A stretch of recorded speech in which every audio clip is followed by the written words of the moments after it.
She didn't scream. She didn't cry.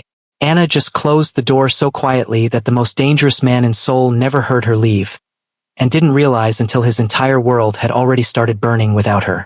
The penthouse smelled like leather and power. Anna moved through it the way water moves through stone. Quietly, purposefully, leaving marks only the patient could see. She straightened Min Ho's suit jacket hanging by the door. A habit. 3 years of marriage had turned her love into muscle memory. She was not fragile. Let that be clear from the beginning. Anna Osei had grown up in Accra, the daughter of a surgeon and a judge. She had a master's degree in international finance from LSE. She spoke 4 languages. She had walked into rooms that tried to shrink her and had simply rearranged the furniture. But Seoul had been different. She had met Min Ho at a private investment conference in Geneva. He was brilliant and magnetic and looked at her like she was the most interesting problem he'd ever wanted to solve. She had not known then what the Min family actually was. By the time she understood the weight of his name, what it cost people who crossed it, what it demanded of everyone near it, she was already in love. And Anna did not love lightly. She had built a quiet life inside the chaos of his world. She hosted his dinners. She learned the unspoken language of who bowed first and why.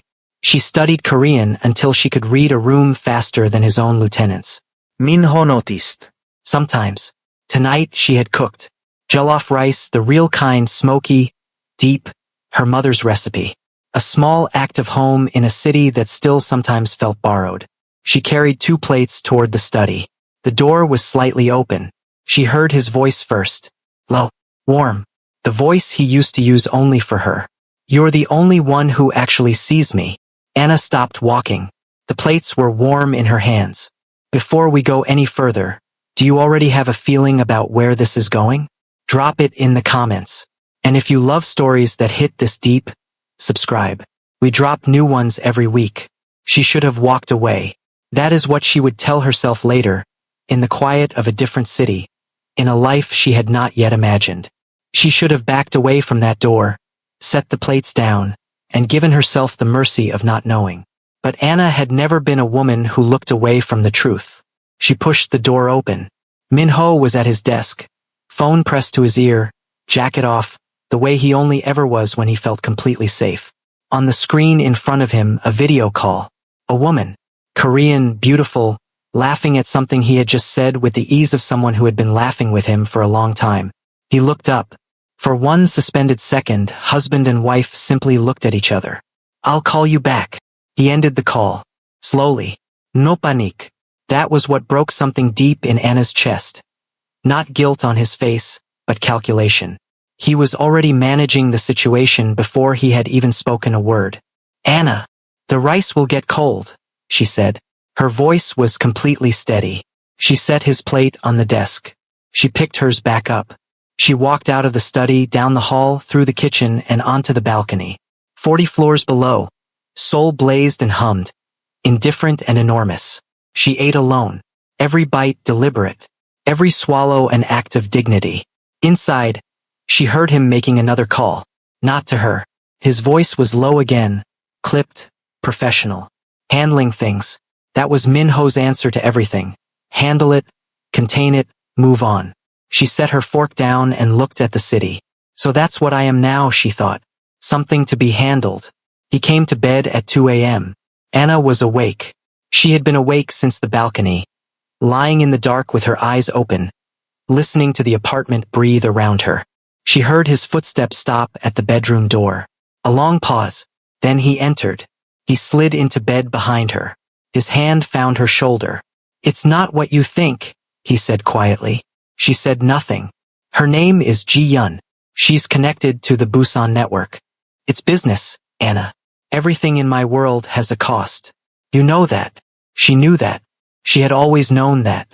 She had signed up for a complicated man and had never pretended otherwise. But she also knew the difference between a man conducting business and a man who says you're the only one who actually sees me in a voice made of warmth and privacy. Go to sleep, Min Ho. You're angry. I said go to sleep. He was quiet for a moment. Then, and this was the part that would stay with her longest, he sighed. The sigh of a man who considers the conversation managed. Who has said the necessary words and now expects the necessary forgiveness. His hand slipped from her shoulder. Within minutes, his breathing slowed. He was asleep. Anna lay completely still beside him, staring at the ceiling. 3 years of dinners. 3 years of learning his world, his language, his silences. 3 years of being the one steady thing in the life of a man who controlled half of Seoul's underground economy. And he had fallen asleep in 4 minutes. She got up carefully, went to her home office, sat at her desk in the dark, opened her laptop, and began making arrangements. She gave herself 72 hours. Not out of hesitation, out of precision. Anna Osei did not run. She executed. But the universe apparently had other plans. The next morning, Minho's chief of security, a stone-faced man named Ryu, appeared at the breakfast table before she had finished her coffee. "There's been a threat," Ryu said. "Credible. Targeting Mrs. Min specifically." Anna looked up from her cup. "What kind of threat?" "The Busan network." Ryu's jaw tightened. "Someone leaked that you're the soft point." She almost laughed. "The soft point." She set her coffee down. "And Minho? He's requesting you stay in the secure wing until it's resolved. 48 hours. Maximum.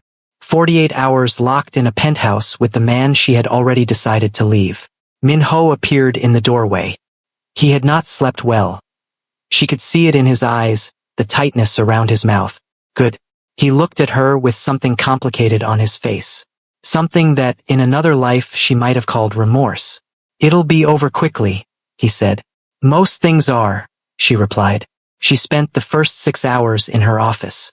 He spent his in the study. The apartment held them like a held breath. Around noon, the power flickered. A security protocol, Ryu explained, resetting the grid. Every screen went dark. And suddenly there was nothing to hide behind. Minho appeared in her office doorway. No phone. No armor. Just a man. "Can I sit?" he asked. Anna looked at him for a long moment. "It's your apartment," she said. He sat anyway like a guest. The silence between them had texture. Minho sat in the chair across from her desk, elbows on his knees, looking at the floor. Anna watched him the way she watched everything. Carefully, completely, without flinching. "Say what you came to say," she said. He looked up. "I don't know where to start." "Start with Ji-yun." His jaw tightened. Ji-yun is the daughter of the Busan Syndicate's second-in-command. I've been managing that relationship for 8 months. It's a negotiation, Anna. A dangerous one. You told her she was the only one who saw you. The words landed. She watched them land on him. That was, he stopped, started again. That was a mistake. Something that went further than it should have. Further, Anna repeated quietly. Interesting word. Something cracked open in his face. Not anger. Something rawer. My mother left when I was 9, he said suddenly. Anna went still. She didn't say goodbye, didn't leave a note. One morning she was just gone. My father told everyone she died. It was easier than the truth. He exhaled slowly. I grew up in a house where the people who were supposed to stay didn't. So I learned to hold everything loosely. People, feelings, everything. Including me? Especially you. His voice dropped. Because you were the one I couldn't afford to lose. So I told myself you'd always be there. I stopped.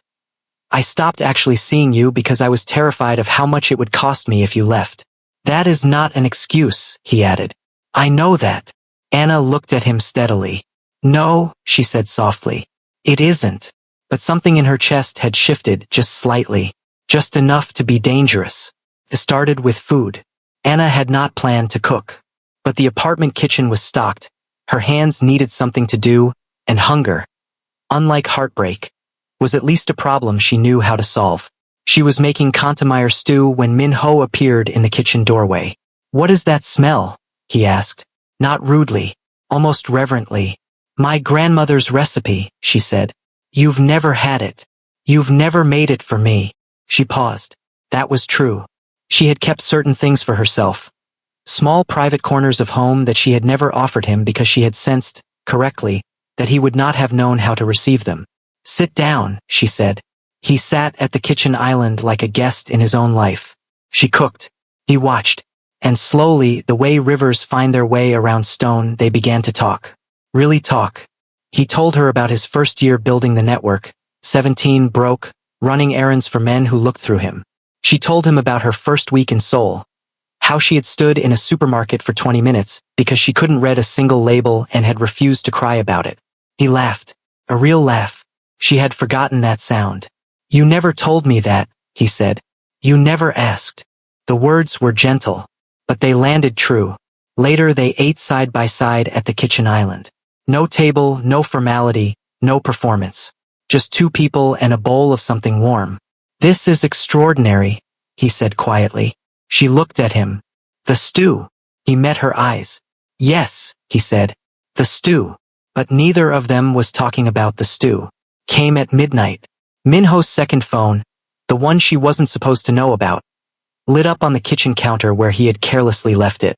Anna saw it before he did. The name on the screen. Ji-Yun kiss mark. One emoji. The kind you don't send to a business contact. Anna picked up the phone. She was not a woman who snooped. She had never once gone through his things in 3 years of marriage. But the screen was already unlocked, the message already visible, and the messages above it told a story that had nothing to do with Busan syndicate negotiations. Miss you already. Last night was everything. When are you telling her? Minho walked back into the kitchen. He saw the phone in her hand. The silence was catastrophic. Anna. Last night. Her voice was ice. While I was eating alone on this balcony. You were with her. It's complicated. When are you telling her? She read it aloud. Slowly. Telling me what exactly, Minho? He said nothing. That nothing was its own confession. 3 years. Her voice broke, just once, then steadied. I learned your language. I navigated your world. I made myself smaller in rooms where I should have been the most powerful person, for you. For us. You were never small. Don't. The word came out like a blade. Don't you dare tell me what I was.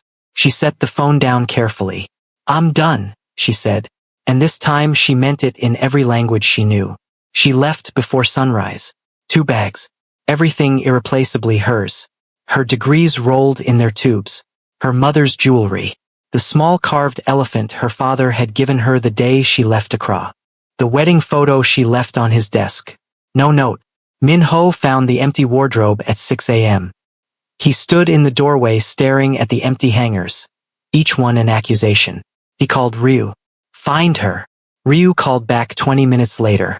She's at the airport, sir. London flight. Boarding in 40 minutes.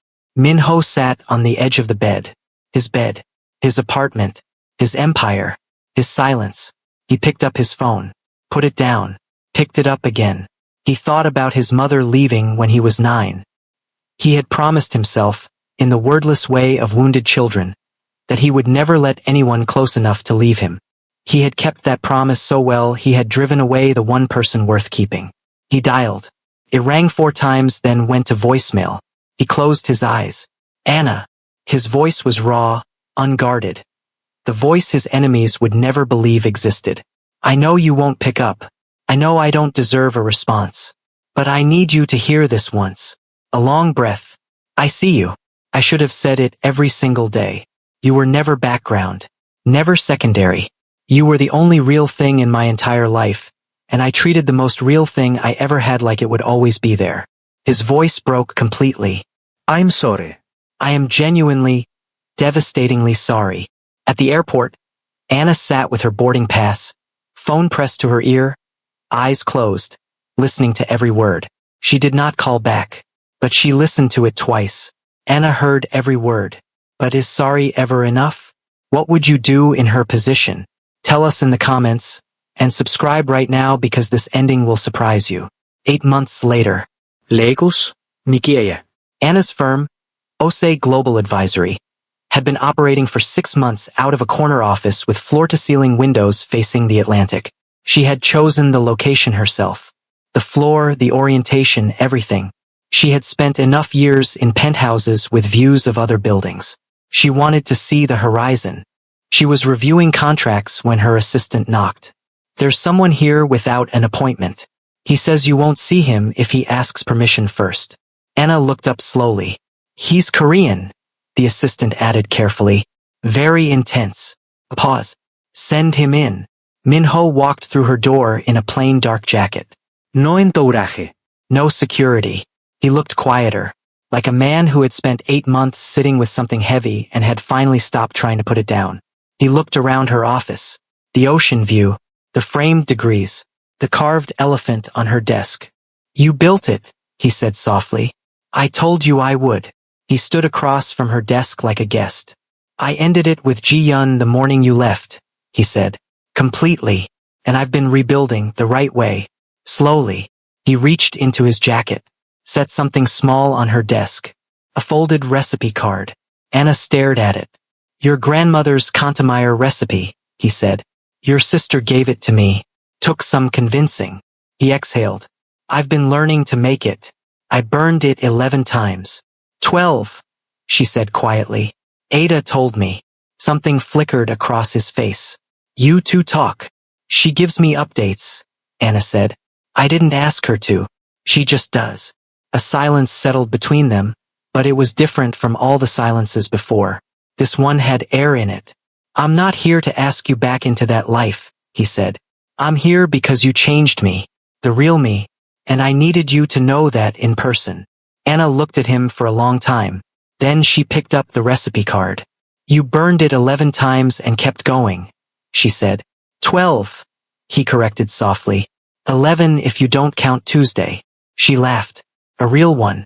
He looked at her the way he had in Geneva, like she was the most interesting thing in any room. Except this time he wasn't trying to solve her. He was simply seeing her. Sit down, Minho, she said finally. He sat, like a guest, like a man who understood completely that whatever came next, she would decide the terms. Outside, the Atlantic moved the way it always had, patient, enormous, and entirely unbothered. Anna set the recipe card on her desk between them like a beginning. She didn't go back to his world. She invited him into hers, on her terms, in her city, in the life she built from nothing. That's not just a love story. That's a woman who chose herself first and found something real waiting on the other side. If the story moved you, share it with someone who needs to hear it today. Subscribe for brand new stories every single week, because the best ones are always yet to come.